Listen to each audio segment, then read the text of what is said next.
बैठ जाइए, बैठ जाइए, बैठ जाइए।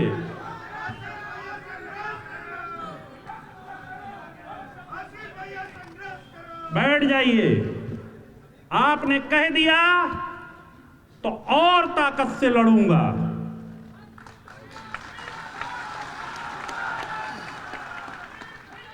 और ताकत से लड़ूंगा।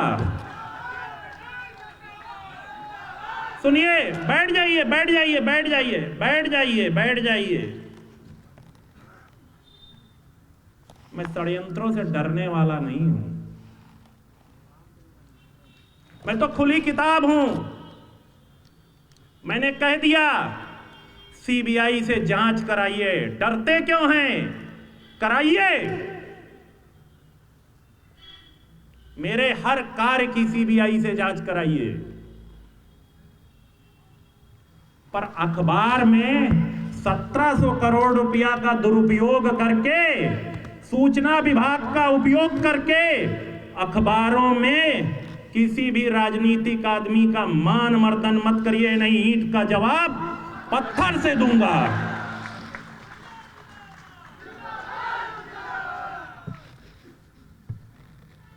मैं डरने वाला नहीं हूं। मैं थप्पड़ खा करके चुप बैठने वाला भी नहीं हूं।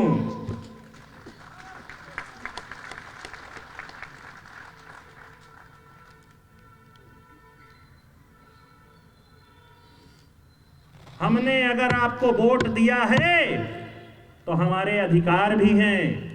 अधिकारों को छीनने के लिए लड़ना पड़ेगा। मेरी गलती है, मेरी गलती है। मैंने 14 में से 7 इंजीनियरिंग कॉलेज के डायरेक्टर वंचित वर्ग के बनाए। ये मेरी गलती है। मेरी गलती है कि मैंने अपने विभाग में पिछड़े दलित वर्ग के लोगों के हितों की रक्षा की है। ये मेरी गलती है और ऐसी गलती मैं करता रहूंगा। मैं ऐसी गलती करता रहूंगा, डरूंगा नहीं।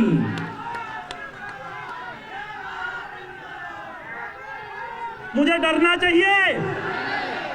डरना चाहिए? नहीं डरूंगा। डरूंगा नहीं। डराइए, कितना डराएंगे आप? आपके पास अगर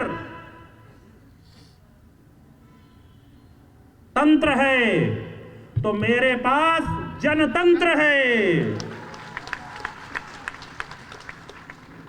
और लड़ाई में हमेशा कौन जीतता है? कौन जीतता है? जनतंत्र। तो जब जनतंत्र आपके साथ है तो तंत्र से डरने की कोई जरूरत नहीं है। मैं तो पूछना चाहता हूं, एक धरना मास्टर है, 2 जुलाई हुई तो धरना, 17 अक्टूबर हुआ तो धरना। हमारे मीडिया के कुछ साथी हैं, इनको एक आइटम चाहिए और वो आइटम मिल जाता है। आशीष पटेल की सही बात नहीं छापते क्योंकि दबाव बहुत है। 1700 करोड़ का दबाव है। 1700 करोड़ रुपया का दबाव है। मैं तो भिखारी आदमी। मैंने तो यह भी कहा कि मैं और मेरी पत्नी भारत सरकार में मंत्री हैं। 2012 में पहली बार विधायक बनी थी और अभी वो भारत सरकार में मंत्री हैं। उनकी भी संपत्ति की जांच करा ली जाए, मेरी भी संपत्ति की जांच करा ली जाए। कितनी संपत्ति बढ़ी, सब पीएमओ की वेबसाइट पर चपका हुआ है, उसको कोई नहीं निकालता। कहां चपका है? प्रधानमंत्री जी की वेबसाइट पर। उसके बारे में कोई बात नहीं करता।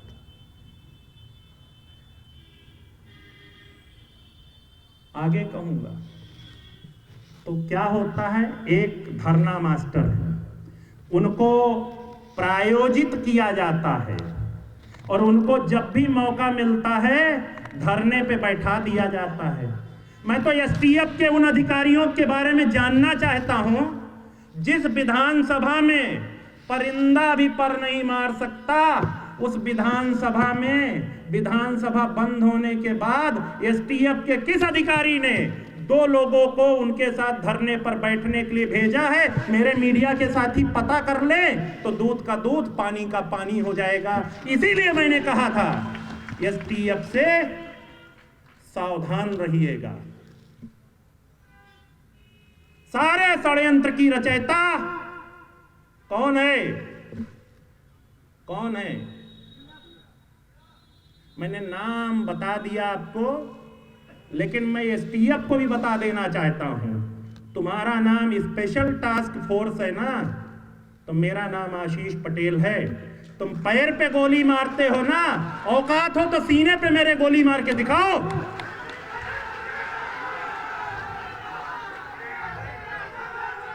मुझे पता है आज के बाद से मेरे खिलाफ और षड्यंत्र होंगे, पर फिर से मैं आप सबसे पूछता हूं, मुझे डरना चाहिए या लड़ना चाहिए? बोलिए, डरना चाहिए या? तो लड़ूंगा, लड़ूंगा, डरूंगा नहीं। आप लोग बैठ जाएं, बैठ जाएं। आप डरा करके 69,000 की भर्ती के विषय को दबा नहीं सकते हैं। वो विषय तो उठता रहा है और उठता रहना चाहिए या नहीं? और सबको पता है, सबको पता है कि खेल कहां से हो रहा है। अरे हमने बहुत दिन मंत्री पद ले लिया है,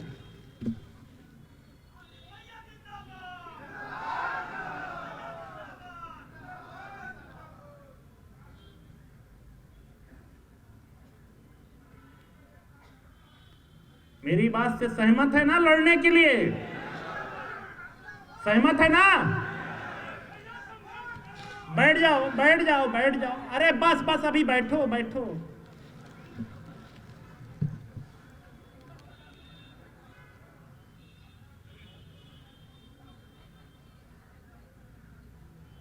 एक बार धरना मास्टर की मोबाइल की कॉल रिकॉर्ड खुलवा लें तो जानते हैं क्या हो जाएगा? कहां से ऑपरेट हो रही हैं सामने आ जाएगा, सारा सब सामने आ जाएगा। मैं तो एक चीज पूछ रहा हूं, 69,000 भर्ती में एक भी दिन धरने में बैठने की इच्छा नहीं हुई?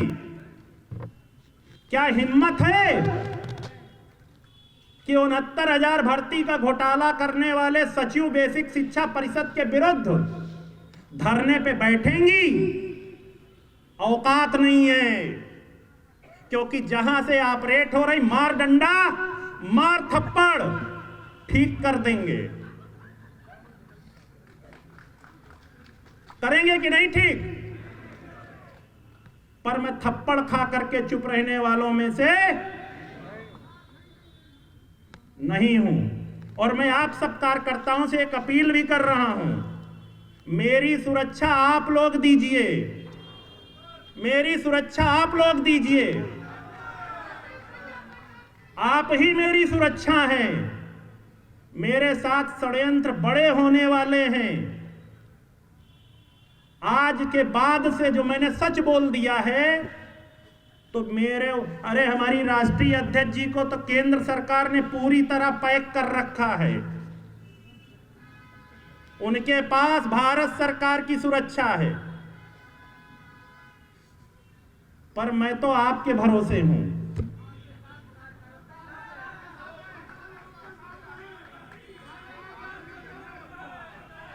बैठ जाइए, बैठ जाइए। मेरे साथ आप लोग रहेंगे तो किसी की औकात नहीं है मेरा बाल बांका कर सके। लड़ाई लड़ेंगे। 69,000 भर्ती का विषय हम छोड़ेंगे नहीं। आप बैठ जाएं। मेरा सिर्फ इतना कहना है कि जो डर गया, बोलो तेजी से, जो डर गया वो, और जो मर गया वो जीने के लायक नहीं है। तो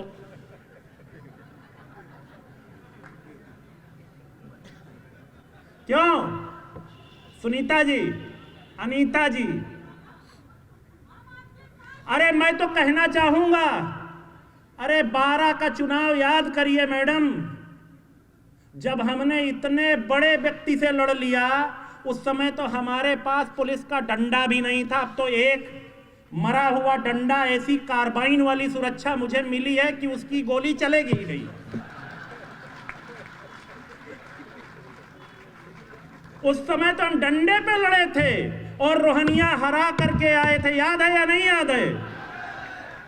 तो जब उस समय नहीं डरे तो आज किस बात का डर है? लड़ेंगे और ताकत से लड़ेंगे।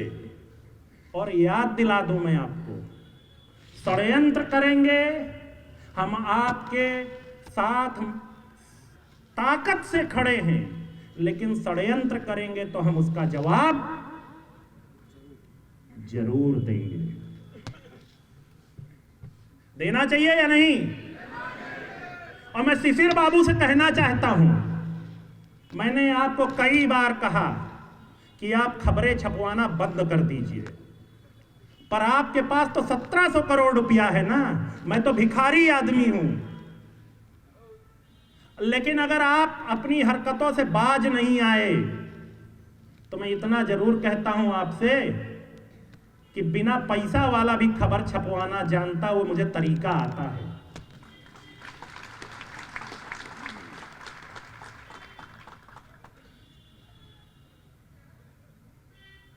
अभी तो मैं अपनी मर्यादा में हूं। मर्यादा के आगे की भी एक लाइन है, आप मर्यादा डांकेंगे तो मैं भी मर्यादा भूल जाऊंगा। मैं तो भिखारी आदमी हूं। मेरे बारे में मेरे विभाग के लोग भी जानते हैं, मेरे कार्यकर्ता भी जानते हैं कि डांटता बड़ा तेज है, लेकिन रात के 2 बजे भी किसी को जरूरत है तो ये एक टांग पे, तो ऐसे भिखारी आदमी से कोई लड़ नहीं पाता जो खुद भिखमंगा है। क्यों भाई वाल्मीकि जी, लड़ना है ना?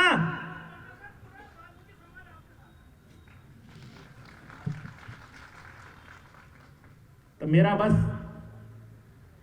सिर्फ इतना आपको सबको कहना था, और आपके माध्यम से धरना मास्टर को एक बात और कहना चाहता हूं।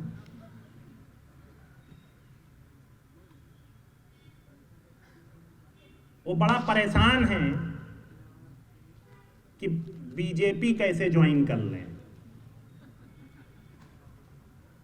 ये रास्ता बन रहा है। मैं तो सिर्फ इतना कहूंगा ना कि जो चैनल आपने इस्तेमाल किया है वो चैनल गलत है।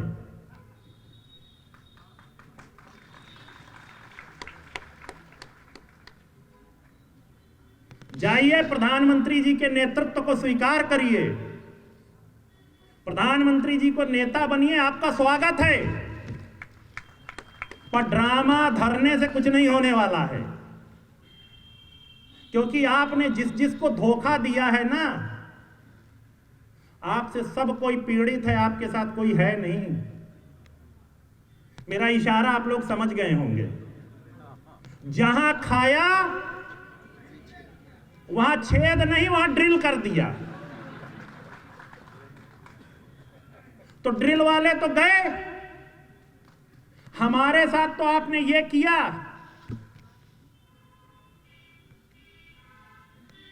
कि मेरी तो कुछ है ही नहीं है, हमारी नेता की संपत्ति आप ले गई। और बेचारी चुप है, उनकी छोटी बहन अमन भी चुप है कि चलो ले गई। लेकिन अब आप धरना करके ड्रामा भी कर रही तो आपका पोल तो खोलना ही पड़ेगा। 6 साल हो गए हैं, छोटी बहन अमन ने 420 का मुकदमा दर्ज किया और सरकार उनको बचा रही है तब से। तब आप समझ गए होंगे कि धरना मास्टर कहां से ऑपरेट हो रही है। कुछ और बताने की जरूरत है क्यों भाई? 6 साल में एक केंद्रीय मंत्री और उनकी सगी बहन ने एक कंप्लेंट किया है, आज तक उसमें एक तो सड़ा हुआ आदमी पे भी उस पर कुछ काम हो जाता है। एक केंद्रीय मंत्री के शिकायत पर आज तक 2 लाइन जांच नहीं हुई। ये है हमारी, तो धरना नहीं देंगी। और मैं तो ये फिर पूछना चाहता हूं, एसटीएफ का वो कौन सा अधिकारी था जिसने विधानसभा परिसर में, जिसमें सिर्फ विधायक जा सकता है, रात के 2 आदमी को साथ में धरने पे बैठने के लिए भेजता है। और एक बात और कहूं, उत्तर प्रदेश के एक बड़े व्यक्ति उनको रात में इस प्रायोजित धरने को उठाने भी जाते हैं। साला माफ करिएगा, मतलब इतना महत्वपूर्ण तो मैं भी नहीं हूं कैबिनेट मंत्री हो करके। मैं भी बैठूं तो धरने पे उठाने नहीं जाएगा, कोई नहीं उठाने जाएगा। पर इतना महत्वपूर्ण व्यक्ति रात में धरने पे उठाने जाएगा, तो इससे बड़ा प्रायोजन का कोई प्रूफ है? इससे बड़ा कोई प्रूफ है प्रायोजित होने का? और आप लोग उनके ड्रामे पे आप लोग परेशान होकर मुझको फोन करते हैं। अरे मैं तो 6 साल से धरना और सब जानता हूं। तो आज के बाद से इस विषय पे बात करने की जरूरत है। मीडिया के साथियों को खूब छापो, उनका खूब छापो, लेकिन मुझसे ना पूछा करो। हेमंत भैया कहां गए? हेमंत भैया मुझसे ना पूछा करो। मैंने आज सब कुछ खोल के बता दिया, कुछ बचा नहीं। और कुछ पूछना है? बचा नहीं कुछ अब। क्यों? तो धरना कहां से प्रायोजित है, कहां से करना है? जितनी चाबी भरी राम ने उतना चला खिलौना। यही बात है ना? जितनी चाबी भरी राम ने उतना चला खिलौना। अब आगे, इसके आगे मुझे नहीं आता।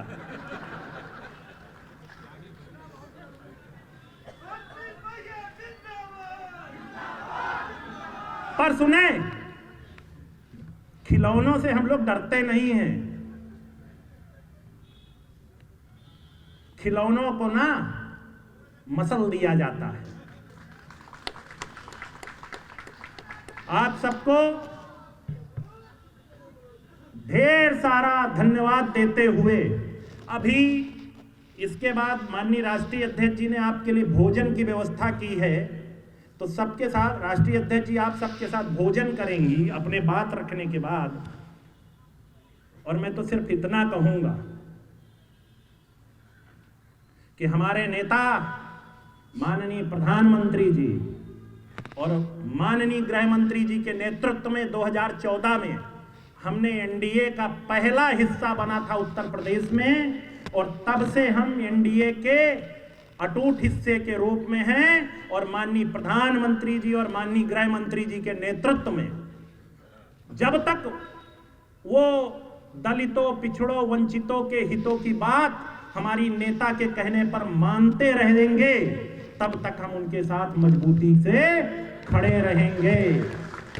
और देखिए, प्रधानमंत्री जी के बारे में मैं एक बात कहना चाहूंगा, वो सिर्फ भाषण नहीं देते हैं। केंद्रीय विद्यालय में, नवोदय विद्यालय में, सैनिक स्कूल में, नीट की परीक्षा में ओबीसी आयोग को संवैधानिक दर्जा देने में और क्रीमी लेयर की लिमिट बढ़ाने में जब भी हमारी नेता ने कोई ऐसा विषय रखा है तो प्रधानमंत्री जी ने उस पर त्वरित निर्णय लिया है। हम प्रधानमंत्री जी को और माननीय गृह मंत्री जी को उनके इस तेजी के लिए और इस सकारात्मक निर्णय के लिए पूरे अपना दल परिवार की ओर से हृदय से आभार व्यक्त करते हैं। और फिर मैं लास्ट में कहूंगा, खिलौनों से डरना नहीं है, लड़ना है, लड़ना है, लड़ना है। अगर लड़ने के लिए तैयार हो तो फिर से खड़े होकर एक बार जोर से बोलिए, लड़ना है ना?